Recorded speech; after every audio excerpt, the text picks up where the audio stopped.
जय हिंद साथियों। आप सभी प्यारे भारतवासियों को राष्ट्रीय जन जागरूकता संघ की ओर से नए साल की अग्रिम बधाई और बहुत बहुत शुभकामनाएं। अब आप लोग कहेंगे कि भाई साहब, नए साल की शुरुआत तो 1 जनवरी 2022 से हो चुकी है और आज आप नए साल की बधाई और शुभकामनाएं हमें क्यों दे रहे हैं? जी नहीं दोस्तों, नए साल की शुरुआत जो 1 जनवरी 2022 को हुई थी, वो नए साल की शुरुआत सिर्फ़ और सिर्फ अंग्रेज़ी कैलेंडर के हिसाब से हुई थी, अंग्रेज़ी कैलेंडर के अनुसार हुई थी। और 1 जनवरी 2022 को अंग्रेज़ी कैलेंडर के अनुसार सिर्फ महीना और दिन बदला था और कुछ भी नहीं। साथियों, हम सब भारतीय हैं, हिंदुस्तानी हैं और हिंदू वैदिक परंपरा और सत्य सनातन संस्कृति के अनुसार नया साल चैत्र मास के शुक्ल पक्ष की प्रतिपदा तिथि से आरंभ होता है और इसी दिन से भारतीय नववर्ष के पहले दिन की शुरुआत होती है, जो इस साल अंग्रेजी कैलेंडर के अनुसार शनिवार को यानी 2 अप्रैल 2022 को है। अब आप लोग कहेंगे कि 2 अप्रैल 2022 चैत्र मास के शुक्ल पक्ष की प्रतिपदा तिथि से ही हमारा नए साल के आरंभ क्यों होता है? साथियों, हमारी पौराणिक कथाओं के अनुसार भारतीय सभ्यता और संस्कृति में इस दिन का बहुत ही ज़्यादा महत्व है। हमारी पौराणिक कथाओं के अनुसार इसी दिन भगवान श्री ब्रह्मा जी ने समस्त सृष्टि की रचना की थी। तो आप अंदाज़ा लगा सकते हैं कि ये दिन हमारे लिए कितना बड़ा महत्वपूर्ण दिन है। भगवान श्री राम का राज्याभिषेक भी इसी दिन किया गया था। महान सम्राट विक्रमादित्य के राज्य की स्थापना भी इसी दिन हुई थी और उन्हीं के नाम पर विक्रमी संवत के पहले दिन की आरंभ और स्थापना भी इसी दिन से होती है। महान गणितज्ञ श्री भास्कराचार्य जी ने भी हिंदू पंचांग की रचना इसी दिन की थी। और आप देखिए कि चैत्र मास के नवरात्रों की शुरुआत भी इसी पावन दिवस से होती है। इसी दिन से किसानों को अपनी मेहनत का फल मिलता है, क्योंकि जो फसल पक जाती है उसकी कटाई भी इसी मास में होती है और जो बीज निकलता है, किसानों को जो अपनी मेहनत का फल निकलता है, फसलों की कटाई होती है, वो भी इसी माह में होती है। वसंत ऋतु की शुरुआत भी इसी दिन से होती है, इसी माह में होती है।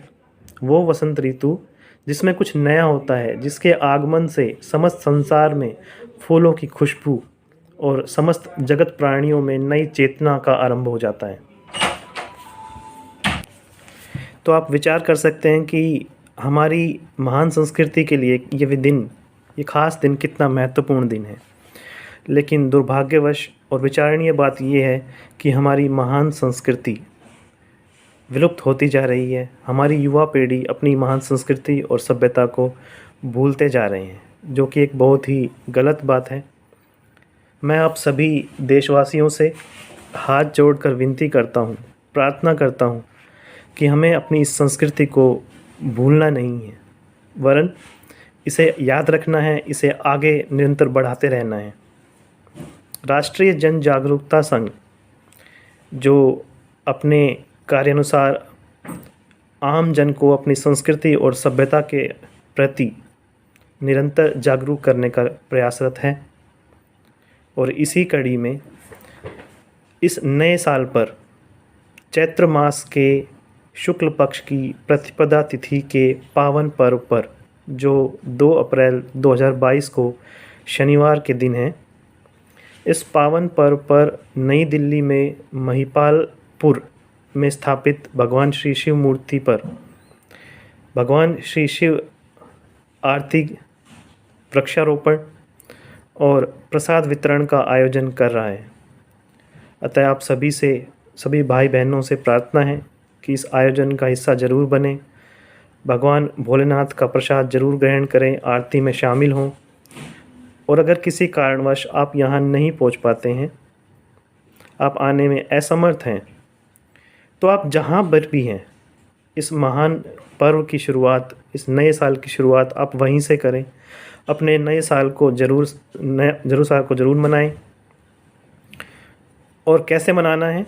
आप मंदिरों में साफ़ सफाई करें, अपने घरों की सफाई करें, मंदिरों को फूलों और बेलपत्रों से सजाएं, मिठाइयाँ बाँटें, अपने बच्चों को अपनी संस्कृति के बारे में बताएं कि हम ये शुरुआत क्यों कर रहे हैं, नए साल क्यों मनाते हैं इस दिन के बारे में अपने बच्चों को भी बताएं। और अपने आसपास अपने सगे संबंधियों को, अपने रिश्तेदारों को भी इस दिन के बारे में बताएं, उनके साथ ये खुशी साझा करें। साथियों, जिस देश की सभ्यता समाप्त हो जाती है वो देश भी समाप्त हो जाता है।